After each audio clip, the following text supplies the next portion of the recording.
What was supposed to be testimony on Chinese interference today descended into acrimony. Two federal ministers appeared before a House of Commons committee to take questions on how they're handling the series of allegations recently leaked to the media. It all spiraled after Foreign Affairs Minister Mélanie Joly recounted what she said to her Chinese counterpart about the matter last week. I was extremely clear. I looked at him in the eyes and said to him, first, we will never tolerate any form of foreign interference in in our democracy and internal affairs. You've talked tough with your Beijing counterpart, so you say you even stared into his eyes. I'm sure he was very intimidated. I think he owes this committee and the minister in particular an apology, and I am really sick and tired of sitting in here having to listen to it. I am sick and tired of Canadians having to see it. I believe a minister has a position of power, regardless of gender or identity, and that should be respected, and I'm sure that internationally it is. And I think it's shameful that that was even said in this place. When then Prime Minister Stephen Harper confronted Vladimir Putin and said, get out of Ukraine, did that member opposite say, was he tough enough? That was completely unacceptable. Unacceptable behavior for every woman that has ever taken her place in this house. Yeah, there's a lot of things around this place that make me puke in my mouth often, so it's really unfortunate. We can be better than this. Okay, before all of that, we did learn that the Liberal government denied a diplomatic visa just last fall for someone they call a Chinese political operative. Minister Joly was asked why Canada hasn't done more, like expel Chinese diplomats. When we take that decision, it has an impact on us also in China. For any expulsion, there is an expulsion afterwards of us in China. And right now, our biggest challenge is to understand how China operates, how they plan, how they work. And I believe profoundly in the importance of diplomacy and our diplomats. This hour, MPs on that parliamentary committee are still meeting, and right now they're locked in a debate over whether the Prime Minister's Chief of Staff, Katie Telford, should have to testify. Let's listen in briefly. Well, they don't have public inquiries that deal with matters that are top secret in nature. They have very specialized committees to do so. And Okay, that's the committee tasked with publicly investigating Beijing's alleged election meddling in Canada. The Liberals have been filibustering this attempt to bring Katie Telford to testify there and using procedural mechanisms even to cancel some meetings. This is what happened yesterday when they refused to show up, causing the meeting to suspend. Meanwhile, as all of that happens, we're waiting for Prime Minister Justin Trudeau to appoint a special rapporteur. Here to take stock of where we're at on foreign interference. Stephanie Carvin is an associate professor at Carleton University's Norman Paterson School of International Affairs. Professor Carvin specializes in issues of intelligence and national security. Artur Wilczynski is a former assistant deputy minister at the Communications Security Establishment. He is now a senior fellow at the University of Ottawa's Graduate School of Public and International Affairs. I'd like to thank you both for coming back. I appreciate it. So Steph Carvin, going back to the very beginning of the show, we heard a little sample of what the committee was like today. Is this further evidence that all of this needs to be moved to a non-partisan forum to get to the bottom of this? Look, I don't think we're going to cringe our way into some kind of solution here. So it's, it's a pretty unfortunate comment, I think, to make. But, this isn't like kind of a both sidesism, but this committee needs to kind of get its act together. This is a pretty serious matter. And part of the Liberals' argument is that, they want to deal with this through respecting the institutions, right? The National Security Intelligence Committee of Parliamentarians, NSI-COP, or the National Security Intelligence Review Agency, or, NSIRA. And, if you're going to make the argument to trust the institutions, then you need to trust the institutions, and they should probably stop blocking people from testifying, and conservatives should probably not be making sexist remarks in the committee. I don't like the idea of taking what is properly a political issue and taking it out of politics. There's clear political angles here. I would just like to see our politicians do a better job. Maybe that's wishful thinking of a deluded academic, but I've been pretty sick all week, so I get my delusions. The wishful thinking of a deluded academic is a big part of this program. Artur, the opposition parties, they want a public inquiry. The Prime Minister has kind of punted this to an as yet to be named special rapporteur because he says wants to get it away from this partisanship. What do you make of that decision? Well, I mean, I think that depending on what that mandate of that special rapporteur is, so a couple of things. One, he could have picked an easier name for Canadians to actually understand what the function is. And I think that one of the problems is that it's sort of an open-ended timeline. He wasn't very clear with Canadians about when the special rapporteur would be in place, and whether or not their mandate was to decide what the scope and scale of an inquiry would be rather than if there should be an inquiry.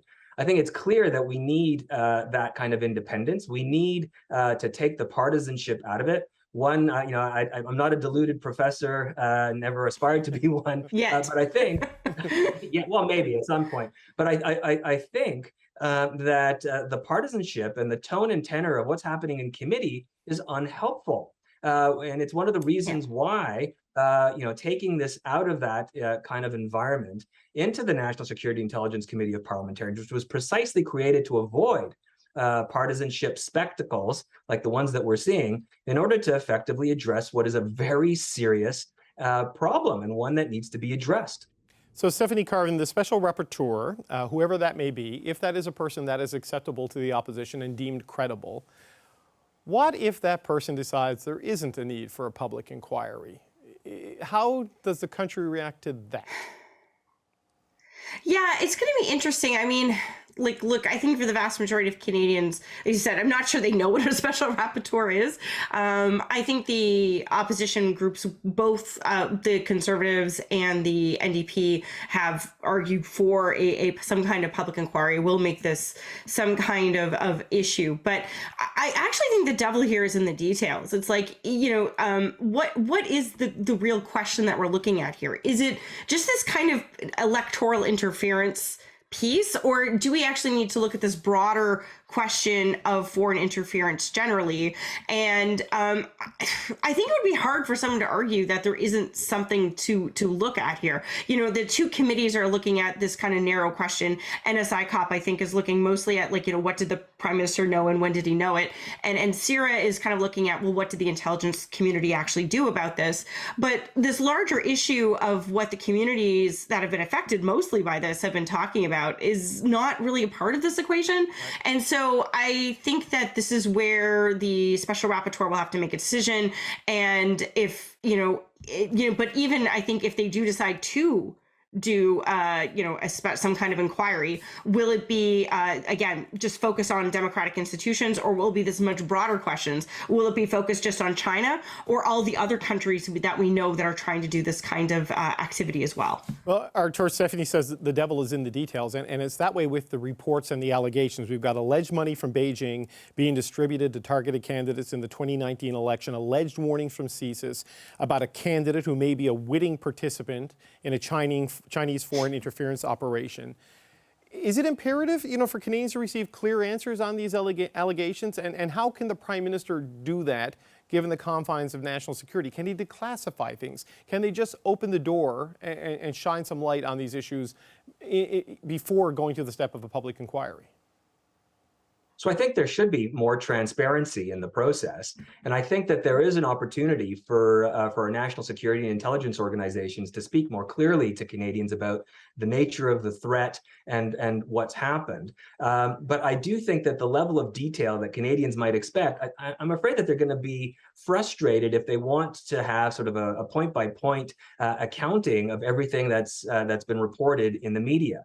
As we mentioned previously, I think there are real consequences of going into that level of detail in an open environment, and it's why I think the role of NSICOP and CIRA are so important in looking at what happened, and as clearly as possible and as transparently as possible tell Canadians what they found.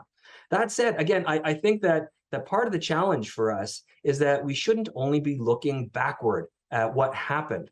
Even over the past couple of days, we've heard of further reports, in fact, confirmation from the RCMP and their national security teams that they have launched investigations around further activities that are problematic. we need to look forward. We need to be ready for what's coming, not just look backward and play, gotcha. While accountability is absolutely essential, and we need that to be part of the process, we need to protect our democracy. And the way that we're proceeding right now is not achieving that objective. Well, Stephanie, it seems to me there's two challenges, right? Attack the problem of foreign interference, but then also attack the shock to the confidence in the political system that exists within the public. And it seems like the solution for one is not necessarily the solution for the other. Right? Like the secretive bodies can deal with the problem. The confidence thing is NSI Cop's not going to be able to do that.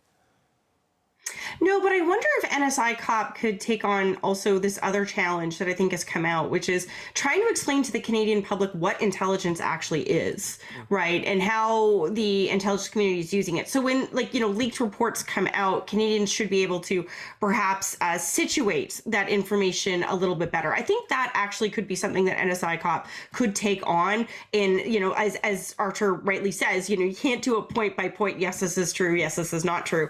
I think they can paint a general picture, which may not satisfy everybody.